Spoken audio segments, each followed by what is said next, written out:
Baiklah, seperti mana yang dijanjikan, kita akan berbincang mengenai SOP kemasukan pelajar ke IPT dan juga IPTS daripada Kementerian Pengajian Tinggi. Walaupun pelaksanaan Perintah Kawalan Pergerakan dilaksanakan sekarang, tetapi 6 kategori pelajar dibenarkan untuk kembali ke kampus. Dan untuk melihat perkara ini bersama dengan kami melalui talian Skype adalah yang berbahagia Profesor Datuk Dr. Husaini bin Omar, Ketua Pengarah Pendidikan Jabatan Pendidikan Tinggi Kementerian Pengajian Tinggi. Assalamualaikum. Waalaikumsalam. Apa ni, Cik Ridwan dengan Syafiqah. Selamat pagi. Apa khabar di sana? Sihat, Alhamdulillah. Apa pun kita nak ucapkan tahniah terlebih dahulu di atas pelantikan selaku Ketua Pengarah Pendidikan Tinggi yang baru. Baru berkat kuasa ni 1 Februari. Itulah, terima kasih banyak. Itulah jumpa, tapi jumpa itu di platform yang lain, iaitu MQA. Ini yang baru pula ni. 4 hari selamat menjalankan tugas. Terima kasih Ridwan. Apabila arahan dikeluarkan untuk kita meneruskan proses pengajaran dan juga pembelajaran secara fizikal di IPT dan juga IPTS ini, bagaimana Kementerian Pengajian Tinggi melihat perkara ini walaupun situasi PKP dan juga PKPB masih dilaksanakan di Malaysia? Ya, seperti yang kita semua sedia maklum, saya rasa 2 hari yang lepas KPT telah juga berkongsi mengenai bagaimana pelajar-pelajar dibenarkan untuk memasuki IPT masing-masing bagi sesi akademik 2021. Walaupun kita dalam keadaan PKP ataupun PKPP dilaksanakan. Benda yang kita telah buat keputusan ini adalah berdasarkan libat urus dengan semua pihak universiti, dengan IPTS, dengan juga Majlis Perwakilan Pelajar, KKM dan juga MKN. Jadi kalau kita tahu juga sejak bulan Mac 2020, anak-anak kita iaitu pelajar telah didedahkan dengan kaedah pengajaran dan pembelajaran secara dalam talian ekoran pandemik COVID-19 yang melanda negara.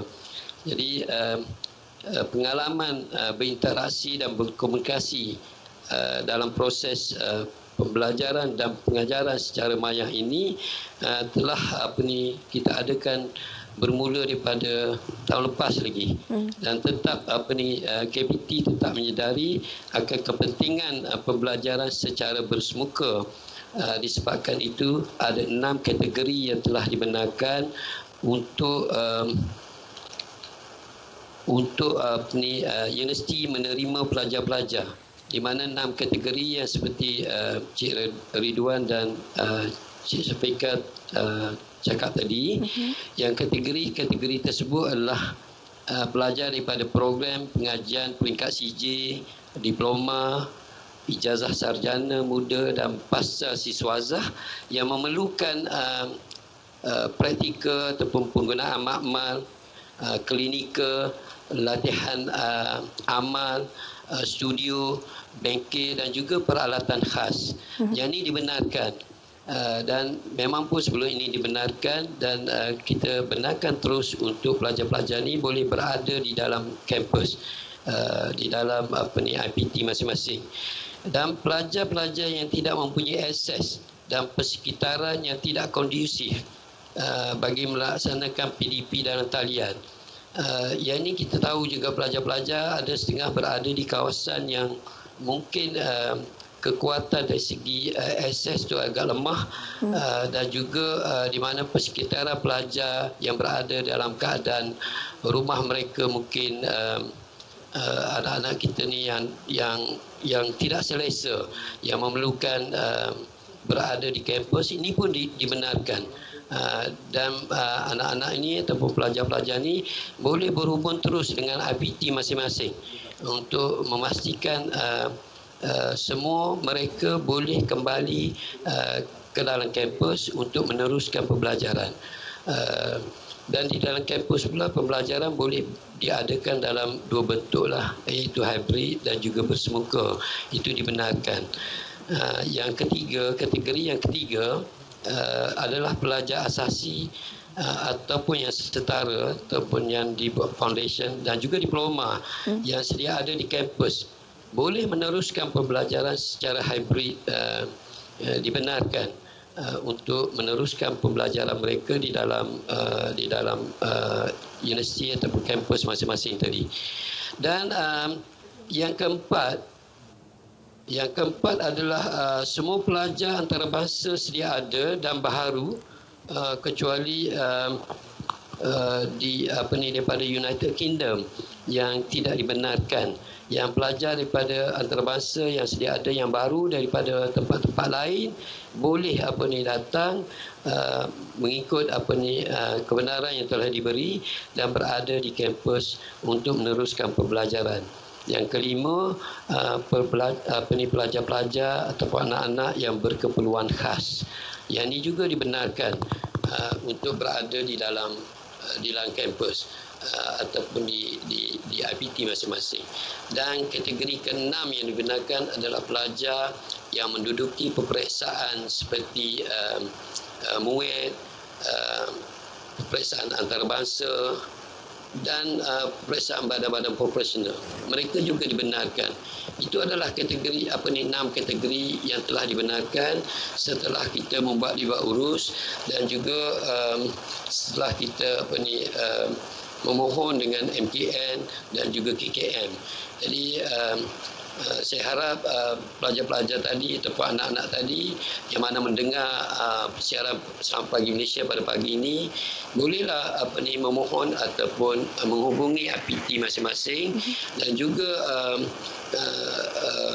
KBT untuk mendapat penjelasan lanjut jika ada perkara-perkara yang rasa tidak jelas yang mereka yang memerlukan penjelasan yang lebih tepat lagi. Itulah Ridwan berdasarkan yang kementerian telah membuat keputusan untuk memastikan anak-anak kita boleh meneruskan pengajian dan tidak orang kata ada di tempat-tempat yang tidak ada akses tadi dan ketinggalan dan sebagainya.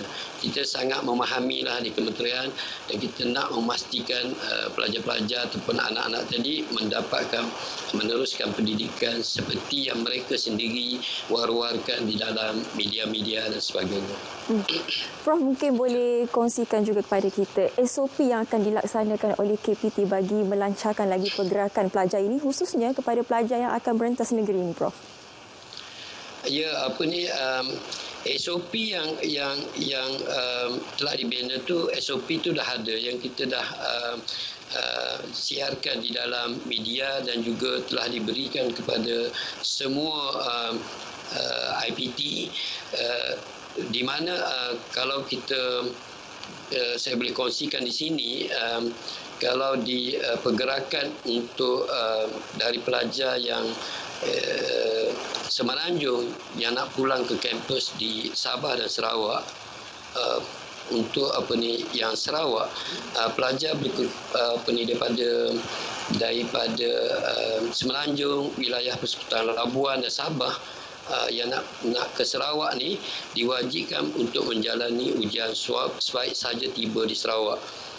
Dan alhamdulillah kita bersyukur kerana KKM telah bersetuju untuk membiayai sepenuhnya ujian-ujian swab ke atas anak-anak kita ni dan mereka kemudian juga kalau di Sarawak tu diwajibkan kuarantin selama 14 hari yang akan ditentukan pusat-pusat dia oleh pihak Kerajaan Negeri Sarawak. Itu juga akan ditanggung oleh Kerajaan Negeri, kos-kos kuarantin makan minum untuk anak-anak kita sepenuhnya. Jadi saya rasa tidak perlu risau sangatlah dari segi kos tadi kerana dia tidak melibatkan kos tambahan kepada pelajar lagi.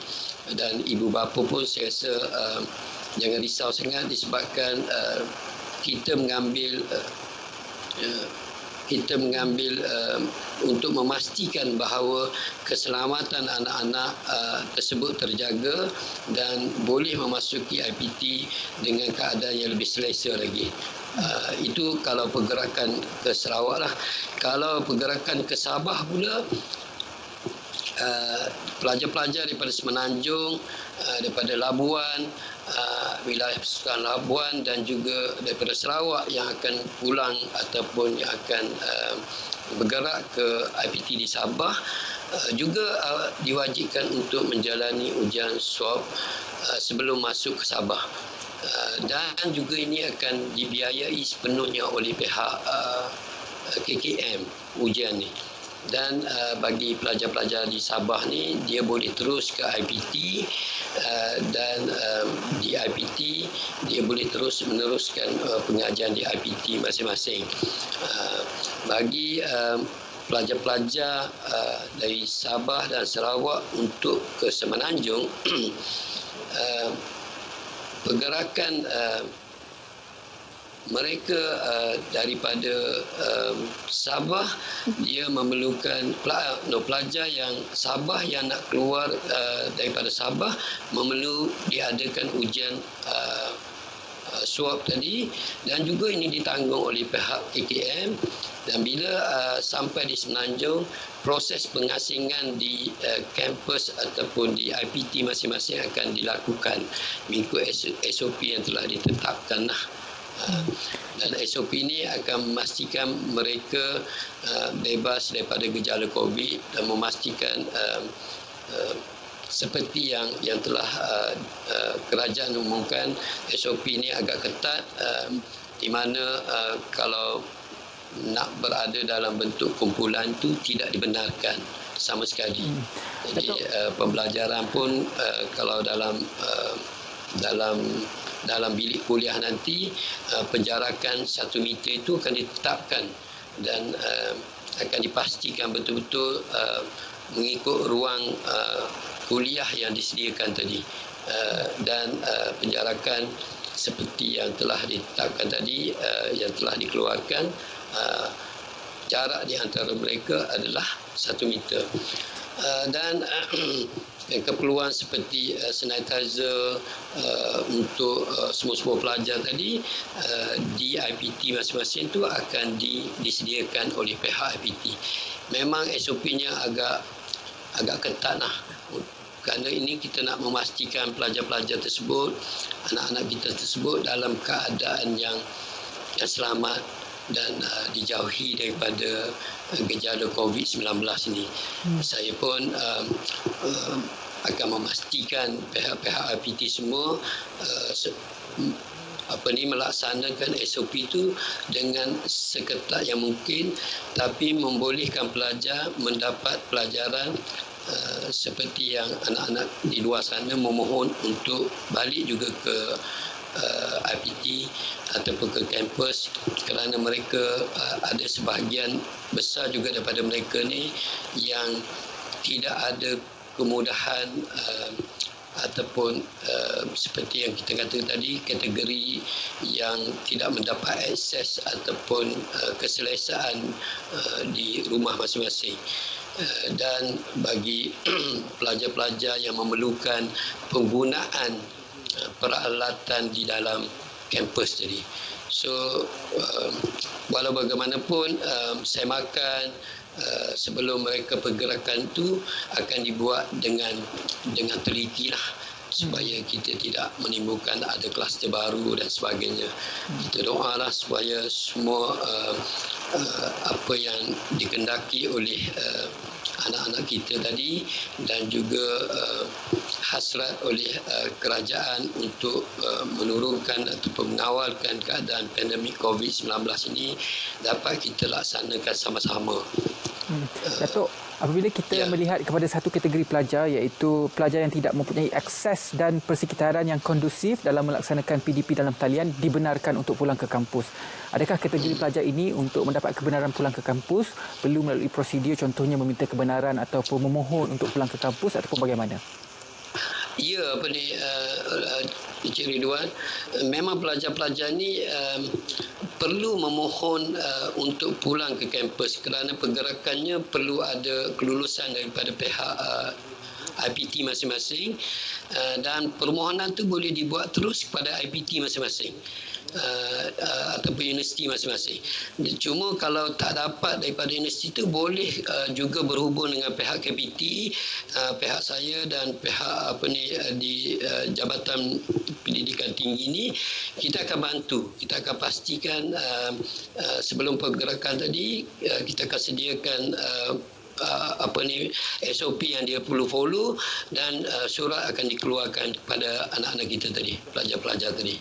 So talian hotline kita pun yang 24 jam tu ada, dan pihak-pihak universiti seperti IPTS, semalam saya pun berhubung dengan beberapa IPTS, seperti saya boleh cerita di sini, kalau IPTS seperti Soundway, semalam pun Soundway University menyatakan pada saya dia ada tubuhkan satu respon team untuk membantu pelajar-pelajar untuk memastikan pelajar-pelajar ni dapat pulang ke kampus dan juga dalam keadaan yang terbaik, dan mengikut SOP yang telah pihak kementerian dan juga Majlis Keselamatan Negara arahkan.